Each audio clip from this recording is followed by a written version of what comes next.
Hello dear students, स्वागत है आप सभी का आपके अपने इस ब्यूटीफुल चैनल में। आज अपन पढ़ने वाले हैं अपना class 11 foundation neat and IIT 1D motion का लेक्चर नंबर 3। अपन ने लास्ट वीडियो में बेटा डिस्टेंस और डिस्प्लेसमेंट तक काफ़ी अच्छे से डिस्कस कर लिया था। आज अपन बेटा स्टार्ट करेंगे लेक्चर नंबर 3 में स्पीड एंड वेलोसिटी। अपन आज स्टार्ट करेंगे स्पीड एंड वेलोसिटी। इसको हिंदी में क्या कहते हैं बेटा? चाल एवं वेग। चाल एवं वेग। ओके बेटा, इसमें मैं पहले किसकी बात करूंगा बेटा? स्पीड की। सबसे पहले मैं किसकी बात करूंगा बेटा? स्पीड की। फिर अपन वेलोसिटी की बात नहीं करेंगे। पहले बेटा स्पीड की बात करें तो तुम जानते हो the distance travelled bye an object in unit time interval is called speed. यानी एकांक समय में तय की गई दूरी को ही वस्तु की क्या कहते हैं बेटा? चाल कहते हैं। तो अपन लिख सकते हैं the distance travelled by in unit time interval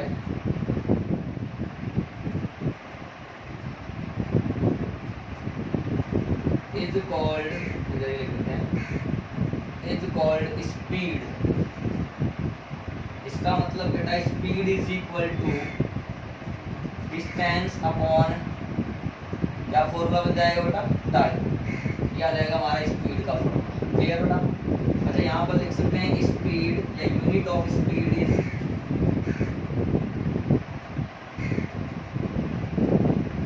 metre per second. उसके अलावा बेटा अपन कह सकते हैं कि ऐसा यूनिट ऑफ स्पीड, यूनिट तो है ना, speed is a scalar quantity. Speed कैसी क्वांटिटी होती है? स्केलर क्वांटिटी होती है। फटाफट से इतना आप लोग करें, फटाफट कर लो बेटा इतना। तो आपको कई बार अपन को क्या होता है, किलोमीटर पर आवर को मीटर पर सेकंड में काम में लेना है, तो बेटा इसको डायरेक्ट याद रखना। कैसे करके बताता हूँ। 1 किलोमीटर में कितना मीटर? 1000 मीटर। और 1 घंटे में कितना सेकंड? 3600 सेकंड। बेटा जब इसको सोल्व करेंगे तो ये कितना आएगा? 5/18 मीटर प्रति सेकंड। तो ये आप लोग डायरेक्ट याद रख लें। अब बेटा टाइप ऑफ स्पीड की बात करें, अलग अलग स्पीड है। 4 तरह से स्पीड अपन लोग पढ़ेंगे बेटा।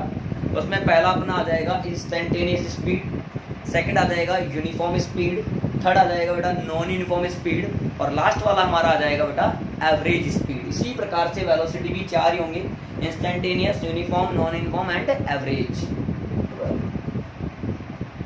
Type of speed.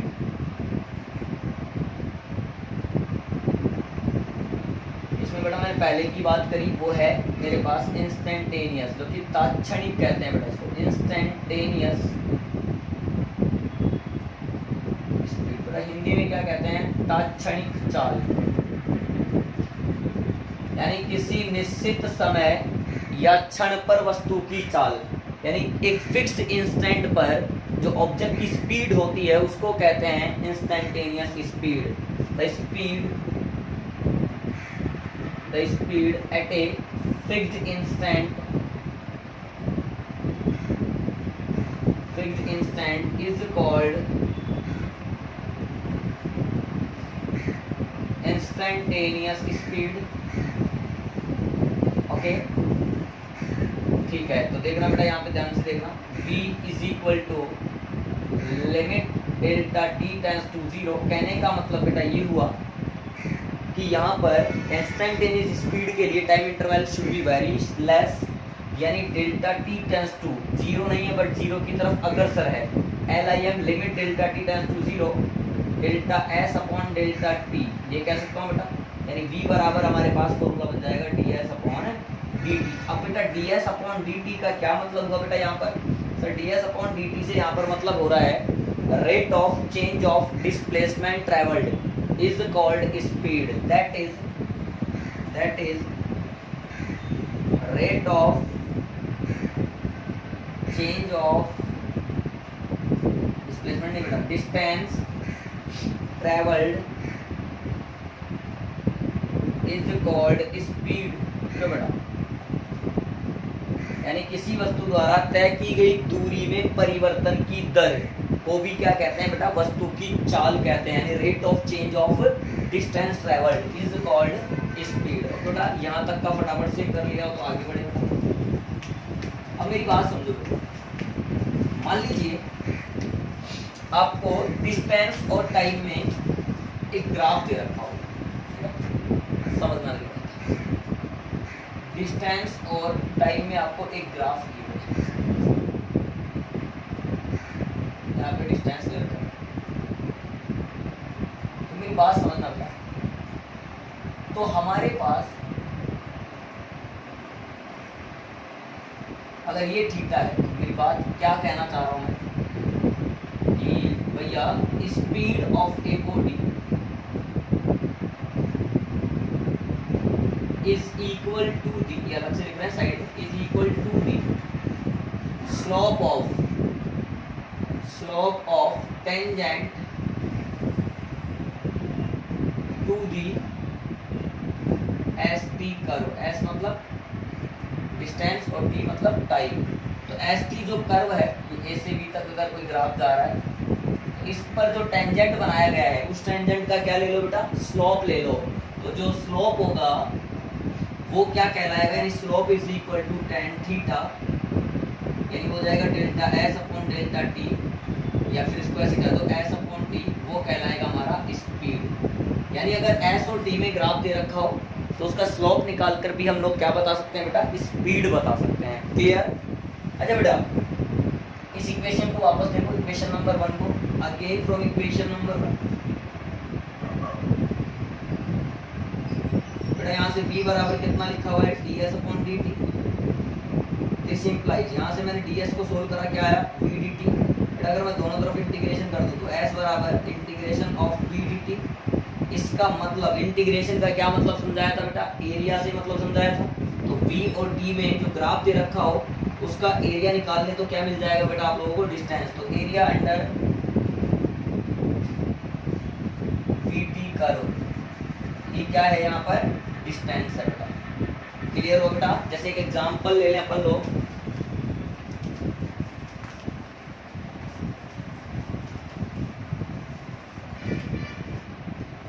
जैसे बेटा एग्जांपल की बात करूं, जैसे मैंने कहा कोई ग्राफ दे रखा है अपन को स्पीड में यानी v में और बेटा टाइम में। ग्राफ जो है वो कुछ ऐसा है बेटा, अब ध्यान से समझो बेटा, यहाँ का एरिया a1 मान लो, ये एरिया a2 मान लो, ये एरिया a3 मान लो। बेटा यहाँ पर जो डिस्टेंस आएगा वो area 1 plus area 2 plus area 3, सीधा सीधा इस ग्राफ का एरिया निकाल लो, हम लोगों को क्या मिल जाएगी बेटा, डिस्टेंस मिल जाएगी यहाँ से। क्लियर हुआ? फटाफट से यहाँ तक का नोट करें, फिर वहीं पर ही अपन एक यूनिफॉर्म स्पीड के बारे में बात कर लेंगे। ओके, सेकंड पॉइंट अपन आता है यूनिफॉर्म स्पीड, एक समान चाल।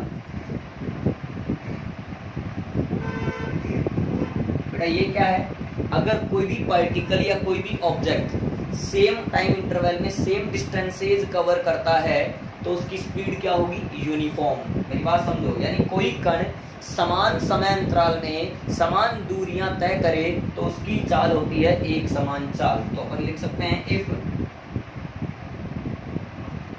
ए particle covers equal distances in equal time intervals, then speed of particle is said to be uniform। थोड़ा एक लाइन लेकर के एग्जाम्पल बनाएं, पार्टिकल को ए से बी तक जाना है बेटा। मान लीजिए यहाँ तक उसने x डिस्टेंस कवर करी t टाइम में, फिर x डिस्टेंस कवर करी t टाइम में, फिर यहाँ तक x कवर करी t टाइम में। तो बेटा आप लोग अलग अलग भी निकालो, अगर v1 निकालो बेटा तो कितना आ रहा है x अपॉन टी, बेटा v2 निकालो तो भी कितना आ रहा है x अपॉन टी, और v3 निकालो तो भी कितना आ रहा है x अपॉन टी। इसका मतलब यहाँ पर क्लियर हो चुका है, v1 बराबर v2 बराबर और v3 बराबर होंगे, यानी ये कहलाएगा यूनिफॉर्म स्पीड। फटाफट नोट कर लीजिए बेटा। आ रहा है बेटा, समझ में आ रहा है? इधर का मिटाते हैं।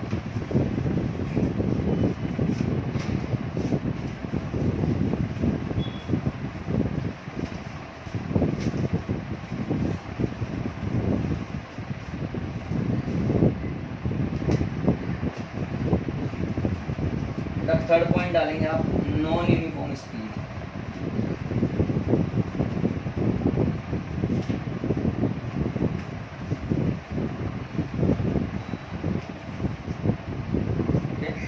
नॉन यूनिफॉर्म स्पीड तीसरा पॉइंट डाल लेंगे आप लोग।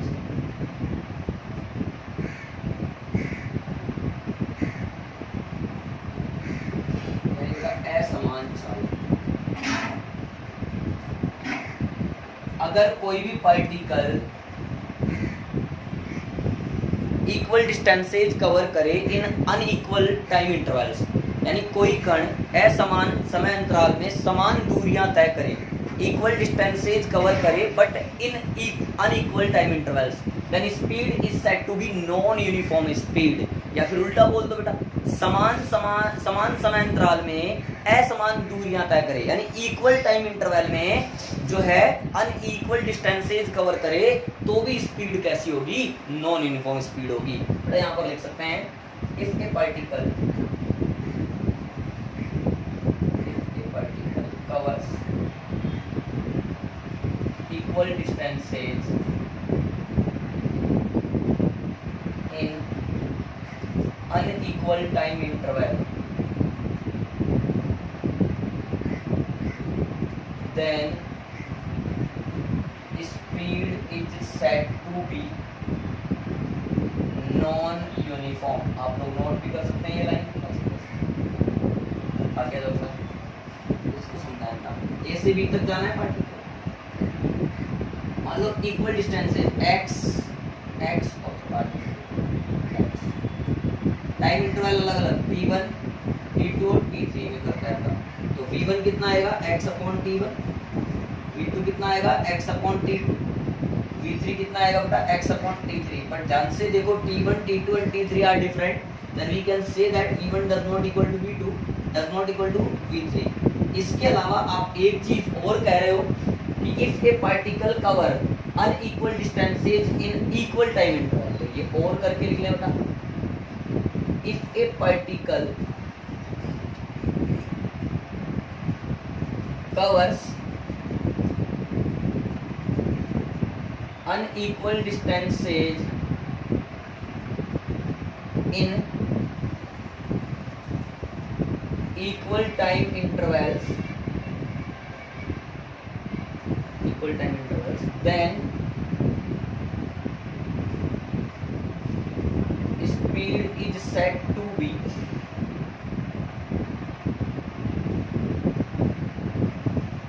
non-uniform।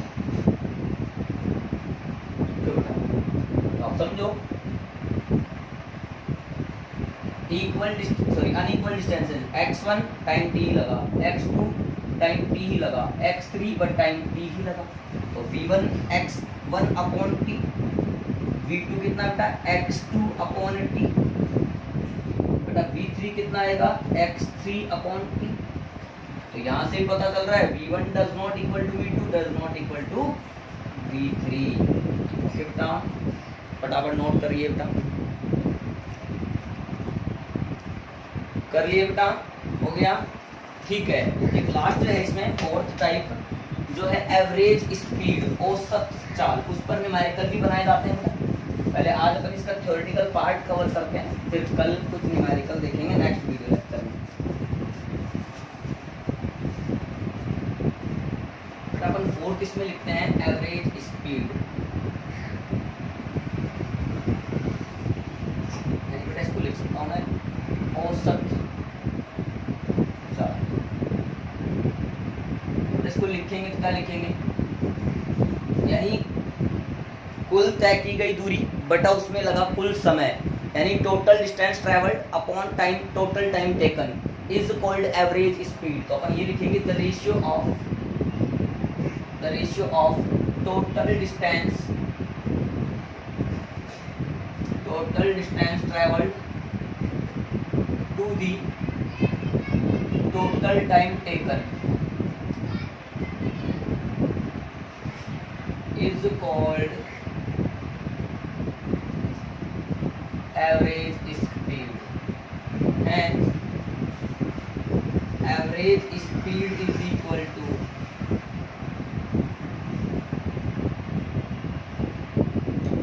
total distance upon total time.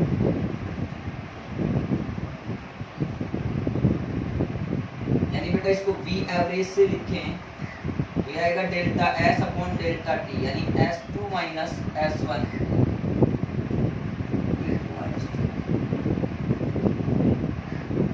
ठीक है बेटा, इसमें अपन दो केस की बात करते हैं। इसमें केस ए देखो बेटा, केस ए क्या है? Equal distances when a particle, पहले केस समझना, when a particle covers equal distances with different speed in unequal time intervals,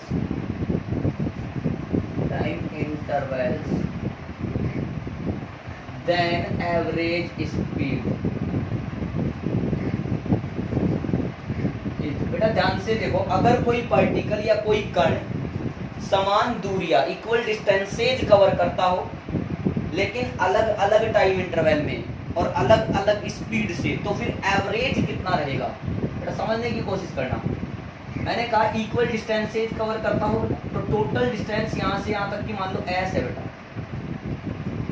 यहाँ से यहाँ तक की बेटा कितनी है s है। तो मान लीजिए इसको तीन भागों में बांट दो, ये s/3 बेटा, ये भी s/3 बेटा और ये भी कितना s/3 बेटा। ये टाइम मान लो t1 है, यहाँ पे मान लो टाइम t2 लगा बेटा, इसको ये लगा t3। यही तो बोल रहा है equal distances, unequal time interval और अनइक्वल स्पीड, v1 यहाँ पे v2 और यहाँ पे v3। तो बेटा एवरेज स्पीड क्या होता है? Total distance s upon total time t1 plus t2 plus t3।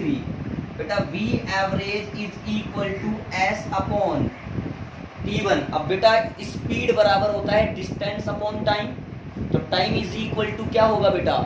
इस टाइम इज इक्वल टू क्या होगा? Distance upon speed. तो t1 टाइम के लिए डिस्टेंस कितना था? s/3, स्पीड कितना है? v1, फिर प्लस s/3 v2, फिर प्लस s/3 v3। क्यों बेटा? अब यहाँ ध्यान से देखें तो v एवरेज यहाँ s से s कट चुका है बेटा, और 3 v1 v2 v3 एलसीएम आके कहाँ आ गया? ऊपर बेटा, यहाँ आएगा v2 v3, यहाँ आएगा v1 v3 और यहाँ पे आएगा बेटा v1 v2। तो नीचे आ जाएगा v1 v2 plus v2 v3 plus v3 v1। This is average speed. क्या मेरी बात क्लियर है बेटा? ओके, फटाफट से नोट कर लो बेटा। इसमें फिर केस भी ले लेंगे हम।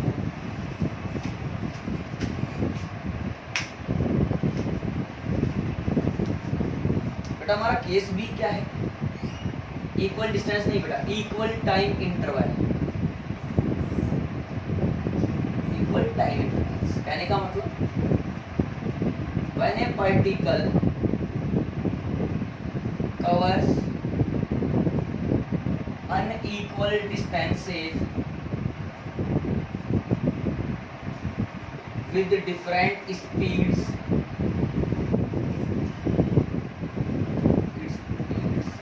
in